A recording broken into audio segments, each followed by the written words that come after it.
तो आदाब, नमस्कार, सत श्री अकाल। आप सभी का स्वागत है हमारे यूट्यूब चैनल पे। तो आज हम घटना चक्र का जो 2025 का जो न्यू बुक आया है उसको हम लोग सोल्व करेंगे। तो सबसे पहले हम जो है बायो से सोल्व करेंगे और काफ़ी इम्पोर्टेंट है, प्रीवियस ईयर क्वेश्चन सारे इसमें हैं। तो चलिए शुरू करते हैं। तो फ्रेंड्स, जीव विज्ञान जो हम बायोलॉजी है, बायोलॉजी का पूरा ये उसका डिस्क्रिप्शन है, तो हम बायो से कर रहे हैं और बायो को एक एक करके हम सारे ख़त्म करेंगे और फिर नेक्स्ट फिजिक्स, इसी तरह केमिस्ट्री हम लोग कवर करेंगे।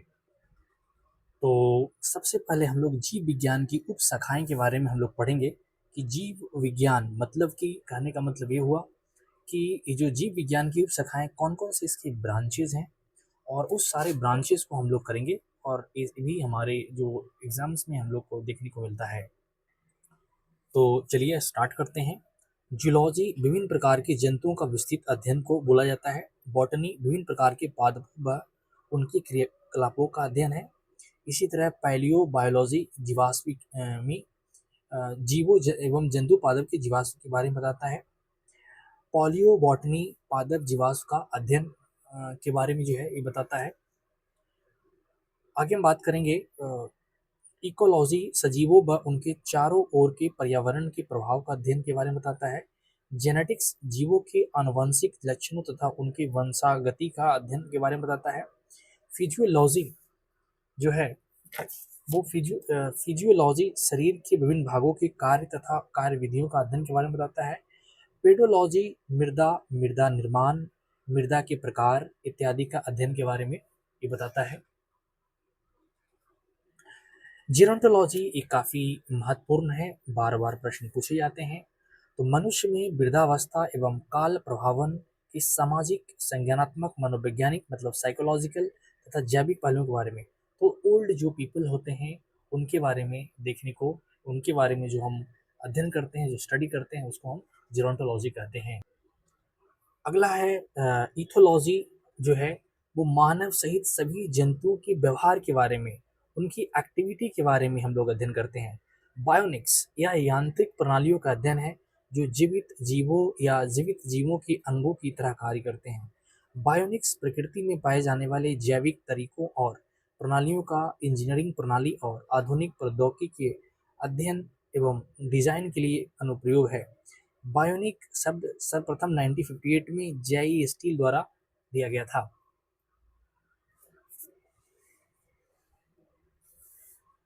अब हम बात करेंगे बायोनॉमिक्स, जीवधारियों का उनके वातावरण के साथ संबंध का अध्ययन, इसे पारिस्थितिकी इकोलॉजी भी कहा जाता है। मायोलॉजी मनुष्य के पेशियों का अध्ययन, जैसे मायो का मतलब हो गया मम्मी मारी तो हमारे पेशी में दर्द हो रहा है। पेशी मतलब जो पेशी इन द सेंस की जो आप जानते हैं कि हमारा मांस होता है उसी को ही पेशी बोलते हैं, मसल होता है ना। मैमोलॉजी स्तनधारी जंतुओं का अध्ययन। बायोनॉमी जीवन के नियमों से संबंधित अध्ययन। बायोमेट्री गणित एवं सांख्यिकी की तकनीक द्वारा जीव विज्ञान का अध्ययन। फ्रेनोलॉजी मस्तिष्क के विभिन्न भागों की क्रियाशीलता तथा विक्षिप्तता का अध्ययन, जैसे फ्रेनो से ब्रेनो, ऐसा कुछ दिमाग में ट्रिक लगा लेंगे। इंथोलॉजी इंथोलॉजी फूलों का अध्ययन के बारे में बताता है। एग्रोएस्ट्रोलॉजी जो है वो घास से संबंधित अध्ययन के बारे में बताता है। पैलिनोलॉजी पैलिनोलॉजी विभिन्न प्रकार के परागकणों का अध्ययन है। ओन्कोलॉजी ये महत्वपूर्ण है, वीवीआई कैंसर से संबंधित ट्यूमर का अध्ययन है। टेरेंटोलॉजी शारीरिक विकास में आने वाले असमानता, जैसे टेरेंटोलॉजी मतलब टेढ़ा, मतलब टेढ़ा हो गया है ना, समानता हो गया। कॉन्ड्रोलॉजी उपास्थि से संबंधित अध्ययन, उपास्थि मतलब जो कार्टिलेज होते हैं, हड्डी जो है हमारा ज़्यादा स्ट्रांग होता है, उपास्थि का होता है लचीला होता है। ऑस्टियोलॉजी अस्थियों का अध्ययन। सीरोलॉजी वो रुधिर सीरम का वैज्ञानिक अध्ययन है। अब हम बात करेंगे दोस्तों हीमेटोलॉजी रुधिर का अध्ययन। न्यूरोलॉजी तंत्रिका तंत्र से संबंधित अध्ययन। और लिथोट्रिप्सी की बात हम करें तो लिथोट्रिप्सी क्या है, एक चिकित्सीय प्रक्रिया जिसमें किरणों की सहायता से गुर्दे, पित्ताशय, मूत्राशय की थैली में स्थित पथरी को तोड़कर मरीज का इलाज किया जाता है। पैथोलॉजी की यदि हम बात करें तो पैथोलॉजी रोगों की प्रकृति, लक्षणों व कारणों का अध्ययन के बारे में इसको करते हैं। पैरासिटोलॉजी परजीवी जीवों का अध्ययन, वायरोलॉजी विषाणु का अध्ययन, बैक्टीरियोलॉजी जीवाणु का अध्ययन, एंटोमोलॉजी कीटों का अध्ययन, मिर्मेलॉजी वेवियाई महत्वपूर्ण है ये, चींटी का अध्ययन, मैलेकोलॉजी मोलस्का और उनके खोलों का अध्ययन, इक्थियोलॉजी मत्स्य की संरचना, कारिक इत्यादि का अध्ययन, सर्पेंटोलॉजी सर्पों का अध्ययन मतलब अश्निक का अध्ययन, हार्पेटोलॉजी उभयचरों तथा सरीसृपों का अध्ययन, ऑर्निथोलॉजी पक्षियों का अध्ययन, डर्मेटोलॉजी आप जानते हैं महत्वपूर्ण है, स्किन से संबंधित त्वचा तथा उनके रोगों का अध्ययन, ट्रोफोलॉजी पोषण एवं पोषण विधियों का अध्ययन, टेटोलॉजी उपार्जित लक्षणों का अध्ययन। अब हम बात करेंगे प्रमुख शब्दावलियों एवं संबंधित उत्पाद। दोस्तों एपीकल्चर जानते हैं व्यापारिक स्तर पर शहद उत्पाद के लिए जो है मधुमक्खी के लिए इसको जाना जाता है। एवीकल्चर पक्षी पालन से संबंधित है। एक्वाकल्चर ये जो हमारे जलीय जीवों हैं उससे संबंधित है, जलीय जीवों को संवर्धन से। एल्गा कल्चर की बात करें तो एल्गा कल्चर जो है वो एक प्रकार का जिसके अंतर्गत शैवालों का कृषि की जाती है, अलगी का कृषि करते हैं। पीसी कल्चर मछली से संबंधित है। एग्रीकल्चर की बात करें तो फसल संवर्धन और पशुपालन तथा कृषि संबंधित विज्ञान है। हम सेरीकल्चर की बात करें तो कच्चे रेशम के उत्पादन हेतु रेशम कीट का पालन करना है। सिल्वीकल्चर वन संवर्धन है। स्पॉन्जी कल्चर स्पंज संवर्धन है। फ्लोरिकल्चर वीवीआई इंपॉर्टेंट है, पूछा जाता है, फूलों से संबंधित है। ओलोरिकल्चर सब्जियों की कृषि है। अर्बोरिकल्चर वृक्षों तथा झाड़ियों की कृषि है। हॉर्टिकल्चर फूलों फलों व सब्जियों मसाले की खेती है। इसी तरह जो है अर्बोरिकल्चर वृक्षों तथा झाड़ियों की कृषि है। हॉर्टिकल्चर फूलों फलों सब्जियों व मसालों की खेती है। पोमोलॉजी फलों की कृषि है। एग्रोनॉमी फसलों की खेती है। वर्मिकल्चर कृषि उत्पादन में वृद्धि हेतु केचुआ पालन है। ऑस्ट्रीकल्चर व्यापार हेतु सीपों में कृत्रिम प्रजनन है। अब हम देखें तो ओलिकल्चर जैतून ऑयल का उत्पादन संरक्षण और तथा व्यापार है। हेलीकल्चर घोंघे ये वीवीआई है, महत्वपूर्ण है। हेलीकल्चर जो है वो घोंघे स्नेल का संवर्धन है। विटिकल्चर इंपॉर्टेंट है, महत्वपूर्ण अंगूर उत्पादन से संबंधित है। मैरीकल्चर मानव उपयोग हेतु समुद्री जीवों का संवर्धन है। मोरिकल्चर शहतूत की खेती है। हाइड्रोपोनिक्स जो है वो हाइड्रोपोनिक्स एरोपोनिक्स जो है मृदा विहीन पादप संवर्धन है। अब हम बात करते हैं सिट्रिकल्चर, खट्टे जो साइट्रस फ्रूट है, खट्टे फलों व फल उत्पादकों का संवर्धन है। अब हम वेजिकल्चर की यदि हम बात करें तो सब्जियों एवं पौधों की कृषि मुख्यतः। अब हम इसमें बात करें सिट्रिकल्चर, यदि हम सिट्रिकल्चर की बात करें तो खट्टे फलों व फल उत्पादन का संवर्धन है। वेजिकल्चर सब्जियों एवं पौधों की कृषि मुख्यतः जड़ वाले फसलों की कृषि जिनके कार्यान्वयन। अब हम इसके प्रश्न को लगाए। अब इसके सारे प्रश्न को आप देख सकते हैं और उसको बस आप फ्लैश करके देख सकते हैं, तो आप देखते चलिए। इस तरीके से आप इसको रोक रोक करके रीड भी कर सकते हैं। जंतु विज्ञान से प्रश्न पूछा गया है, इस तरीके से आप उसको जो है पॉज करके आप देख सकते हैं। इस तरीके से प्रश्न जो है आप आगे बढ़ सकते हैं कि पक्षी जो है ऑर्निथोलॉजी से संबंधित है, वंशागति जो जेनेटिक्स से संबंधित है, पर्यावरण इकोलॉजी से संबंधित है, जीवाश्म पैलियोलॉजी इस सब से संबंधित है। फूलों के अध्ययन के बारे में बात करते हैं, क्योंकि हम इसको तेजी से करेंगे क्योंकि ऑलरेडी हम पहले वाले जो अभी जस्ट थ्योरी किए हैं उसमें सारे कुछ दिया हुआ है, तो जस्ट आप एक नज़र फ्लैश आप इसको देख सकते हैं, बस आप देखते चलिए।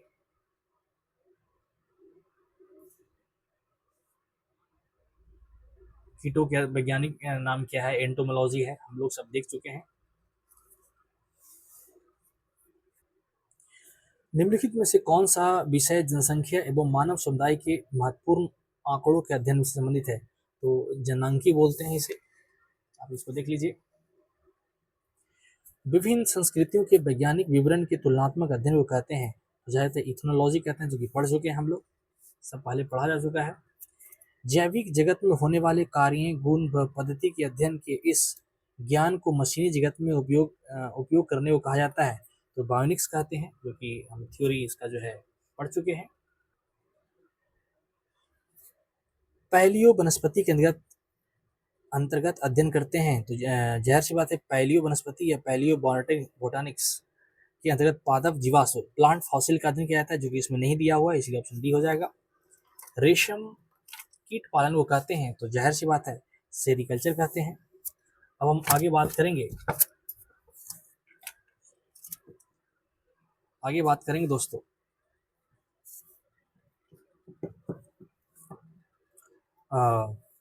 ये हम हमने देखा रेशम कीट पालन को क्या कहते हैं, सेरिकल्चर कहते हैं।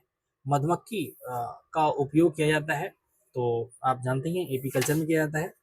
इस तरीके से निम्नलिखित में से कौन सा एक सही सुमेलित नहीं है, आप देख लीजिए। ठीक है, इसको आप देख सकते हैं, आप जो है इसको देख सकते हैं। इसमें ऑप्शन जो है वो सी सही नहीं है। सब्जियों के लिए हम हॉर्टिकल्चर तो इस्तेमाल थोड़ी करते हैं।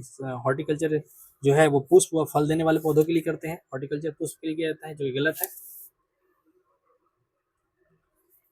सब्जी के लिए काम आने वाले पौधों के अध्ययन को कहते हैं, तो ओलोरिकल्चर बोलते हैं। निम्नलिखित युग्मों में कौन सुमेलित नहीं है, तो जाहिर सी बात है ये पीसी कल्चर मछली संबंधित है, यहाँ पे गलत दिया हुआ है। 14 नंबर प्रश्न को देखते हैं, निम्नलिखित में से कौन सी जोड़ी सम्मिलित है, तो जाहिर सी बात है लेक्सीग्राफी शब्दकोश का संकल्प सम्मिलित है, बहुत महत्वपूर्ण है। वीवीआई इसको आप जो है महत्वपूर्ण कर लें, वीवीआई है महत्वपूर्ण है। फिर से जो है वो लेक्सीग्राफी है, जो लेक्सीग्राफी का संबंध किससे है, तो जाहिर सी बात है कि इससे है, शब्दकोश का संबंध से। विटिकल्चर कौन सा है, जाहिर सी बात है विटिकल्चर अंगूर से संबंधित है। वर्मी कल्चर का संबंध किससे है, तो कीटों के वृद्धि करने का विज्ञान से। वर्मी कल्चर में प्रयुक्त वर्म होते हैं, तो अब जाहिर सी बात है कि आप अर्थवर्म होते हैं। तो जेनेटिक्स में से कौन सा अध्ययन होता है, जाहिर सी बात है कि आनुवंशिकी मतलब जेनेटिक्स के बारे में है। नेक्स्ट प्रश्न है, जेरोंटोलॉजी निम्नलिखित में से किसके अध्ययन से संबंधित है, तो वृद्धि से संबंधित है।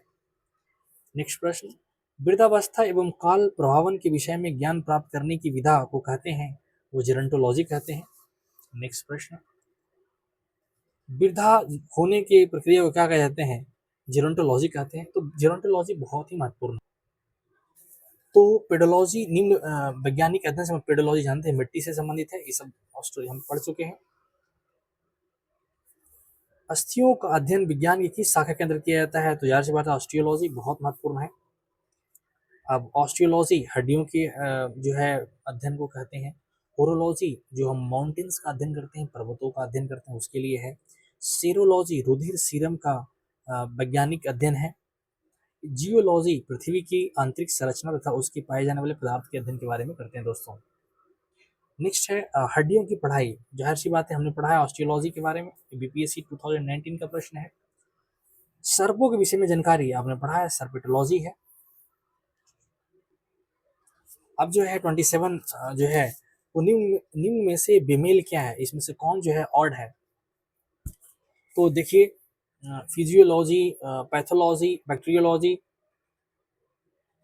ये तीनों जो है वो किसी न किसी चीज़ों के स्टडी से किया जाता है। साइकोलॉजी, फिजियोलॉजी, पैथोलॉजी और बैक्टीरियोलॉजी जीव विज्ञान से संबंधित है, जबकि साइकोलॉजी जो है मनोविज्ञान, मन एवं व्यवहार के अध्ययन को, इसलिए ये जो है अलग है। हाइड्रोपोनिक्स जो है वो लास्ट प्रश्न होगा इसका। तो हाइड्रोपोनिक्स मृदा विहीन पादप संवर्धन, पादप में कलम लगाना, सब्जियों का अध्ययन। और हाइड्रोपोनिक्स एक ऐसी प्रक्रिया है जिसमें खनिज पोषक तत्वों के विलय के प्रयोग द्वारा जल में पौधों को उपयोग किया जाता है। ये पौधों को उगाने की ऐसी विधि जिसमें भूमि में पौधे नहीं उगते। तो जनरली होता क्या है कि, तो चलिए थोड़ा हाइड्रोपोनिक्स के बारे में समझ लेते हैं क्या। मान लेते हैं हाइड्रोपोनिक्स, ये हाइड्रोपोनिक्स जो है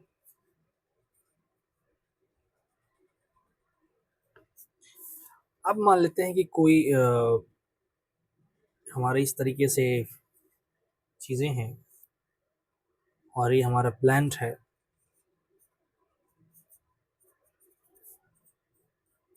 तो ये जो रूट है, इस रूट में हम सॉइल यूज नहीं करेंगे, ये सॉइल इसमें इस्तेमाल नहीं करते हैं। इसमें डायरेक्ट ये जो है ना, हम किसी कंटेनर के अंदर में डायरेक्ट छोटे छोटे टब्स को, इस टब्स को ऐसे डुबा देते हैं। तो इसमें रूट्स जो हैं ऑलरेडी है, इस तरह से ऐसे ऐसे बहुत सारे टब है। तो इसमें हम, और ऑलरेडी जो पानी है इसके अंदर वाटर डला हुआ है, तो इस वाटर के अंदर में हम न्यूट्रिशन डालते हैं,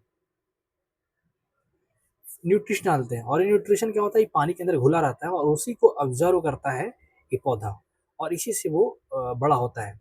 तो इस तरीके के जो प्रोसेस है इसको हम हाइड्रोपोनिक्स कहते हैं। तो अपना नेक्स्ट जो पॉइंट है वो पॉइंट है जैव विकास के बारे में। तो जैव विकास कैसे हुआ, तो चलिए इसको हम समझते हैं।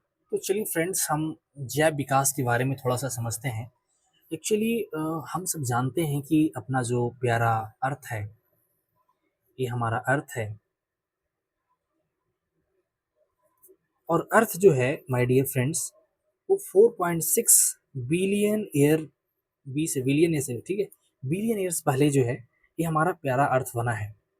लेकिन इसमें जो जीव जंतु हैं वो लगभग 4 बिलियन ईयर्स पहले आए हैं। कितना? 4.6, जो 4 बिलियन से हैं वो पहले आए हैं, है ना।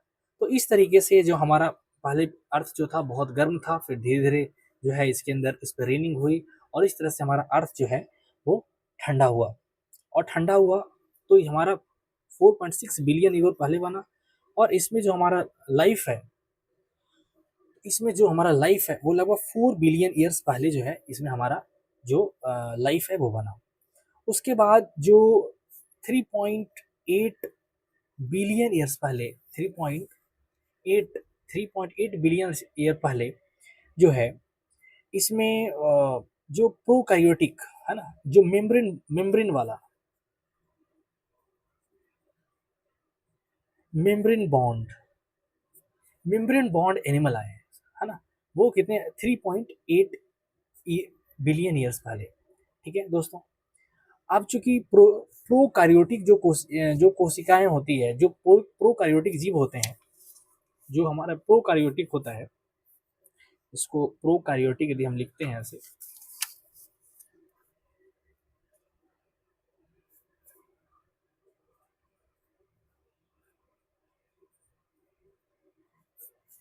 तो इसमें जो होते हैं बेसिकली दो होते हैं ऐसे। एक होते हैं ऑटोट्रोप्स दोस्तों, एक होते हैं ऑटोट्रोप्स,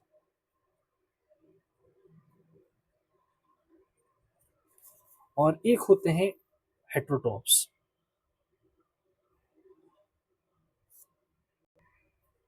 एक होते हैं अपने हेट्रोट्रोप्स, हेट्रोट्रॉपिक, ऑटोट्रॉपिक, हेट्रोट्रॉपिक। तो हमारा जो एक तरह ऑटोट्रॉपिक होता है, ये जो अपना ऑटोट्रॉपिक्स होता है वो सेल्फ खुद बनाता है, खुद अपना खाना बनाता है, और ये जो है वो दूसरों पे डिपेंडेंट होता है, इसको हम दूसरों पे डिपेंडेंट बोलते हैं। और इस तरह से काफ़ी सारे जो हमारे साइंटिस्ट हुए उन्होंने अलग अलग थ्योरी दिए, और उसमें जो कुछ थ्योरी इंपॉर्टेंट है, जैसे लैमार्कवाद। लैमार्कवाद बड़ा इंपॉर्टेंट है, LAMARCKIS। अब दोस्तों, लैमार्कवाद है क्या? अब चूंकि इन्होंने बताया कि सिचुएशन के हिसाब से, जैसे कि जिराफ का उन्होंने दिया है कि जिराफ है बेसिकली, इस तरह से जिराफ का जो है, ठीक है, अब पता नहीं जिराफ क्या बन गया। तो इसका जो हमारा जिराफ का नेक होता है वो बड़ा होता गया, पहले छोटा होता था, अब धीरे धीरे बड़ा होता गया, इसका और बड़ा होता गया, क्योंकि पहले प्लांट छोटे रहे होंगे तो छोटे से उनका जो है सर चुम जाता होगा, लेकिन प्लांट नहीं, बड़े बड़े प्लांट्स रहे होंगे तो उनको बड़ा मुश्किल करना पड़ता होगा। तो उन्होंने ये बताया कि लेमार्कवाद के अनुसार जो है अंगों का जो उपयोग है या अनुपयोग का प्रभाव, मतलब यदि जितनी ज़्यादा हम अंगों का इस्तेमाल करेंगे, अपने जो भी पार्ट है उसको इस्तेमाल करेंगे, वो उतना मजबूत होता चला जाएगा। तो लेमार्कवाद जो है वो यही बताता है कि अंगों का उपयोग या अनुपयोग का प्रभाव, मतलब effect of use and disuse of orgasm. ठीक है दोस्तों, इस तरीके से लैमार्कवाद पूरा जो है इस तरह से उन्होंने एक फ्रेंच साइंटिस्ट थे, उन्होंने इस तरह से दिया। ठीक है, तो आप इसको देख सकते हैं, अंगों के उपयोग और अनुप्रयोग का प्रभाव, effect of use and disuse of organisms, उपार्जित लक्षणों की वंशागति, है ना, इरिटेंस ऑफ एक्वायर्ड कैरेक्टरिस्टिक। तो लेमार्क को उपार्जित लक्षणों की वंशागति का सिद्धांत भी कहते हैं। तो इस तरीके से हम लोग इसको देख सकते हैं, और इस तरीके से जो है वो किस तरीके से देखिए कि पहले घास की उपलब्धता जो है ठीक ठाक रही होगी, तो है ना, तो टांगों व गर्दन के कम उपयोग के कारण जो है उनकी कम जो है वो इस तरह से देख सकते हैं, छोटे इसका हाइट है, धीरे धीरे इसका जो हाइट है बढ़ता चला गया। ऊंचे वृक्षों की पत्तियां खाने के लिए अगले टांगों व गर्दन का अधिक उपयोग होने से इनकी जो है लेंथ जो है वो बढ़ती चली गई। तो ये लैमार्कवाद बेसिकली इस तरीके से दिखता है। फ्रेंड्स, हम बात करेंगे डार्विनवाद का। डार्विनवाद बहुत ही फेमस जो है थ्योरी है, चार्ल्स डार्विन के द्वारा दिया गया थ्योरी है। इस थ्योरी में थ्योरी ऑफ नेचुरल सिलेक्शन की बात वो करते हैं, प्राकृतिक चुनाव द्वारा जातियों की उत्पत्ति। इसमें कहते हैं कि जो इसमें सर्वाइवल ऑफ फिटनेस की बात करते हैं, डार्विन के द्वारा ये बात कही गई, डार्विन के द्वारा, कि जो जितनी ज़्यादा फिट होगा, जो जितनी मजबूत होगा, जो संघर्ष में जितने ज़्यादा सफल रहेगा वही एग्जिस्ट करेगा। जो कमज़ोर होंगे उनका सत्यानाश हो जाएगा, वो सरवाइव नहीं करेंगे। तो इस तरीके से डार्विनिज्म का कंसेप्ट जो है वो लेमार्क के बाद आता है। तो डार्विनवाद बेसिकली वो इंग्लैंड के थे, वो डार्विन जो थे वो इंग्लैंड के थे, और उन्होंने अलग अलग जगह पे उन्होंने रिसर्च की, और उन्होंने बेसिकली इनको बहुत ज़्यादा जीवों पर रिसर्च के लिए जाना जाता है। इसके बाद अगला जो टॉपिक है वो म्यूटेशन थ्योरी के बारे में बात करते हैं। म्यूटेशन थ्योरी ह्यूगो डे व्रीज के द्वारा दिया गया, और इन्होंने ये एक्चुअली हॉलैंड के पादप शास्त्री रहे हैं, बोटानिस्ट रहे हैं। अब इनकी थ्योरी थोड़ी सी अलग है। अब इनके अनुसार नई जाति की उत्पत्ति एक ही बार में स्पष्ट या अस्थायी आकस्मिक उत्परिवर्तनों के फलस्वरूप होता है। मतलब कहने का ये मतलब हुआ, कहने का मतलब ये हुआ, म्यूटेशन थ्योरी बेसिकली क्या कह रहा है। म्यूटेशन थ्योरी की बात करें,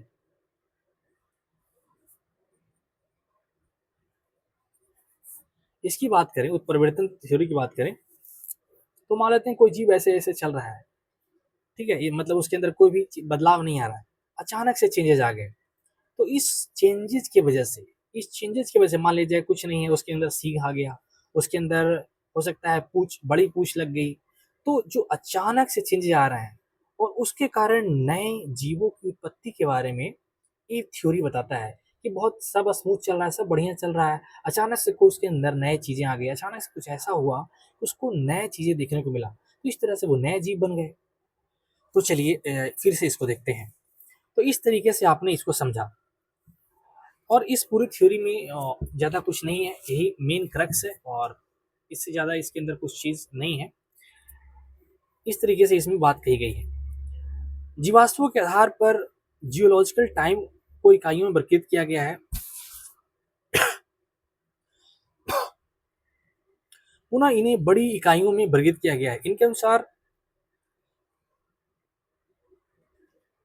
इनकी बड़ी इकाइयों में वर्गीकृत किया गया है। इनके अनुसार एक भूवैज्ञानिक काल मान जियोलॉजिकल टाइम स्केल तैयार किया गया, जिसमें सबसे छोटी काल टाइम यूनिट एक एज को बताता है दोस्तों। इसी अनेक काल खंड जो है मिलकर एक इपॉच युग का निर्माण करता है, जबकि अनेक युग मिलकर कल्प बनाते हैं, और इसी तरह जो है अनेक कल्प मिलकर महाकल्प बनाते हैं, और फिर महाकल्प जो है वो महायुग का निर्माण। तो इस तरीके से हम देखें तो इस तरह से अवरोही क्रम में महायोन, एरा, पीरियड, इपोच, एज ऐसे प्रभावी हैं जिन्हें काल के भूवैज्ञानिक वर्गीकरण के लिए इस्तेमाल किया जाता है। आप देखेंगे कि जुरास आर्कियोप्लेटिक्स महत्वपूर्ण फैक्ट की बात करें तो जुरासिक युग का एक सर्व पुरातन पक्षी था जिसके जीवाश्म लगभग 15 करोड़ वर्ष पुराने जुरासिक चट्टान से मिले। यह सरीसृपों तथा पक्षियों के बीच का संयोज कड़ी है, कनेक्टिव लिंक्स माना जाता है। इसी तरह इवलिना पादप एवं जंतुओं के बीच का जो है संयोजन कड़ी माना जाता है। नियोपाइलिया लीना नियोपाइलिना जो है वो एनरिडा और मोलस्का, हम लोग समझेंगे कि एनरिडा किसको कहते हैं, मोलस्का किसको कहते हैं, कवच वाले जो खोल वाले मोलस्का कहते हैं, पढ़ेंगे आगे चीज को, केचुआ वगैरह एनरिडा में आता है, तो आगे हम देखेंगे चीजों को समझेंगे। प्रोटोथीरिया जो है इस तरीके से जो है निम्न कोटि के स्तनियों का वर्ग है। इसके अंतर्गत एकिडीना, बत्तख, चोची, प्लेटिपस आदि जीव आते हैं। इस सरीसृपों और स्तनियों के बीच संयोजक है मैमल्स है। हम डायनासोर के बारे में बात करते हैं। बहुत डायनासोर पे तो काफी सारी मूवी बनी हुई है। आप जानते ही हैं कि विशालकाय सरीसृप थे जो कि मध्यवर्ती मेसोजोइक महाकल्प में एरा में मध्यजीवी महाकल्प को 3 कल्पों, ट्राइसिन कल्प, जुरैसिक कल्प और क्रिटेशियस कल्प, ये बड़ा ही महत्वपूर्ण है दोस्तों, काफी महत्वपूर्ण है। ये तीनों का तीनों जो है आपस में काफी महत्वपूर्ण है, इसको समझना। अब हम मैमथ के बारे में बात करें तो मैमथ प्रजाति वर्तमान समय विलुप्त हो रहा है। ये हाथी का ही पूर्वज हुआ करता था। अब हम क्रो मैग्नॉन की बात करें मनुष्य को आधुनिक मानव होमो सैपियंस का अंतिम सीधा पूर्वज तथा आधुनिक मानव की एक उपजाति होमो सैपियंस है ना, होमो सैपियंस फॉसिल मानते हैं। क्रो मैग्नॉन का शरीर गठा हुआ और लगभग 180 सेंटीमीटर 6 फीट लंबा और कपाल गुहा 1600 क्यूबिक सेंटीमीटर था। अब हम प्रश्न को लगाएंगे। इस प्रश्न को आप पढ़ें कि दिए गए युग्मों के सही कालक्रम को चुनें और जो सबसे पुराना है वो पहले आएगा। तो इसका आंसर जो है वो बी हो जाएगा। यदि हम देखें सबसे पुराने से सबसे नए की तरफ देखें तो आप इसको जरूर याद रखें, पेलियोसिन, उससे पहले इयोसिन, फिर ओलिगोसिन, फिर मायोसिन, फिर प्लायोसिन, फिर प्लिस्टोसिन और फिर होलोसिन। बहुत महत्वपूर्ण है। निम्नलिखित में से कौन सी गैस प्राचीन पृथ्वी के वायुमंडल में अनुपस्थित थी? ऑक्सीजन शुरू में नहीं थी। इस तरीके से आप जो है इस प्रश्न को देखेंगे। निम्नलिखित कथनों पर विचार करें। पृथ्वी का चुंबकीय क्षेत्र हर कुछ 100 हजार सालों में रिवर्स हुआ है। जब पृथ्वी 4000 मिलियन वर्षों से भी अधिक पहले बनी तो ऑक्सीजन 54% थी और कार्बन डाइऑक्साइड नहीं थी। जब जीव पैदा हुए उन्होंने पृथ्वी के आरंभिक वायुमंडल को बदल दिया। ये यूपीएससी आईएएस का जो है 2018 का जो है प्रश्न है। अब इसको जरा हम लोग सॉल्व करते हैं। अब देखिए फ्रेंड्स, जब हम ऑलरेडी पढ़े हैं अभी कि शुरुआत में ऑक्सीजन तो था ही नहीं। जब ऑक्सीजन था ही नहीं तो हमारा दो तो होगा नहीं। और ऑप्शन में देखिए कि जिसमें दो दो है वो कैंसिल हो गया ऑलरेडी, तो ये दोनों तो होने से रहा। अब तीसरा देखिए, जब जीवित जीव पैदा हुए उन्हें पृथ्वी के आरंभिक वायुमंडल को बदला, तो जाहिर सी बात है कि शुरुआत में जो हमारे जीव थे वो एनारोबिक थे, बाद में एरोबिक बने, तो तीसरा तो होगा ही। और ये चीजें भी सही है, तो इस तरीके से ऑप्शन जो है हमारा सी हो जाता है। इसी तरह वर्तमान प्रमाण के अनुसार पृथ्वी पर जीव का उत्पादन जो है ये सही है। पृथ्वी पर सबसे पुराना जीव कौन सा है? तो नीलहरित शैवाल है। अगला पढ़ेंगे, पुस्तक द ऑरिजिन ऑफ स्पीसीज के लेखक कौन है? द ऑरिजिन ऑफ स्पीसीज पुस्तक डार्विन द्वारा लिखी गई है और इस तरह से डी हो जाएगा। नेक्स्ट प्रश्न, डार्विन द्वारा प्रस्तुत प्राकृतिक वर्णवाद निम्न में से किस पर आधारित है? तो आप इसको देखेंगे। चार्ल्स डार्विन इंग्लैंड के जैव विकासविद थे। उन्होंने डार्विनवाद प्रस्तुत किया। डार्विनवाद को प्राकृतिक वर्णवाद, थ्योरी ऑफ नेचुरल सिलेक्शन भी कहते हैं। डार्विनवाद की विस्तृत व्याख्या उनकी पुस्तक प्राकृतिक चुनाव द्वारा जातियों की उत्पत्ति में छपी। डार्विन का प्राकृतिक वर्णवाद over production, struggle for existence वगैरह में है। नेक्स्ट, विकासवाद का सिद्धांत किसने प्रबंध किया? डार्विन ने दिया जी। नेक्स्ट प्रश्न, जैव विकास इवोल्यूशन को सर्वप्रथम किसने समझा? वो लैमार्क ने दिया। विकास के उत्परिवर्तन सिद्धांत का प्रवर्तन किसने किया? हीगो डी ब्रीज ने किया, जो कि अभी हम लोग पढ़े म्यूटेशन थ्योरी के बारे में। अचानक चेंजेस देखने को मिलता है। नेक्स्ट प्रश्न को हम लोग कवर करेंगे। इसको जब हम लोग मिलाएंगे तो इसका ऑप्शन जो है ये इसका जो है वो बी आंसर आएगा। और इस तरह से इसको हम सोल्यूशन देखेंगे। तो म्यूटेशन थ्योरी जो है Hugo de Vries, Charles Darwin, जीन का बीटल टैटल और ऑपरेशन अवधारा का जेकब और मॉडल थे मोनो। इस तरह से जो है विकास का मुख्य कारण कौन सा है दोस्तों? प्राकृतिक वर्ण, मतलब प्राकृतिक वर्ण को नेचुरल सिलेक्शन कहते हैं। नेक्स्ट प्रश्न को हम लोग देखेंगे।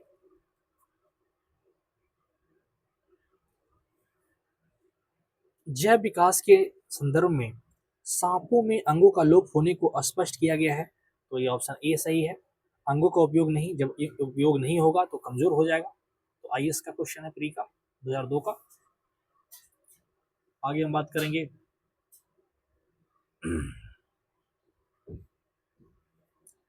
जीवों में अत्यधिक विविधता का कारण है, तो जाहिर सी बात है उत्परिवर्तन है ना। जीनों में असाधारण परिवर्तन के उपरांत नए जीव बने, उनमें विभिन्न विभिन्नताएं बढ़ जाती है। इन परिवर्तनों को म्यूटेशन भी कहा जाता है।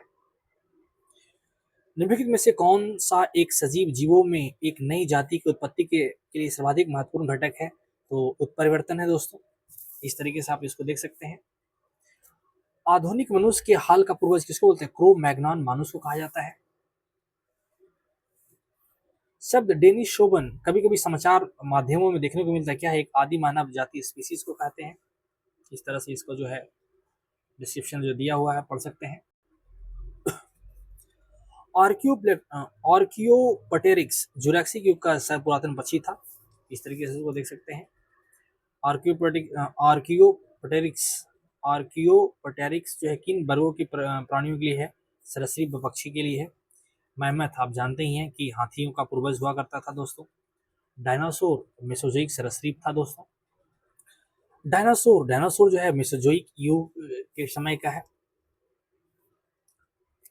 जीवों के विकास, तो जीवों के विकास के संदर्भ में निम्नलिखित में से जो है कौन सा है? सैलेमेंडर है, फिर अजगर है, लास्ट में कंगारू बना है। तो इस तरीके से दिए गए विकल्पों में सैलेमेंडर का विकास सबसे पहले लगभग जो है सबसे पहले वो 360 मिलियन वर्ष पूर्व हुआ, काफ़ी ज़्यादा है। अब हम अगली कड़ी में बात करेंगे वर्गीकरण के बारे में, काफ़ी महत्वपूर्ण है। और वर्गीकरण को हम लोग फिर नेक्स्ट चैप्टर में इसको कंप्लीट करेंगे। Thank you very much. Subscribe करिएगा, लाइक करिएगा, संभव हो तो शेयर करिएगा। Thank you very much. जय हिंद।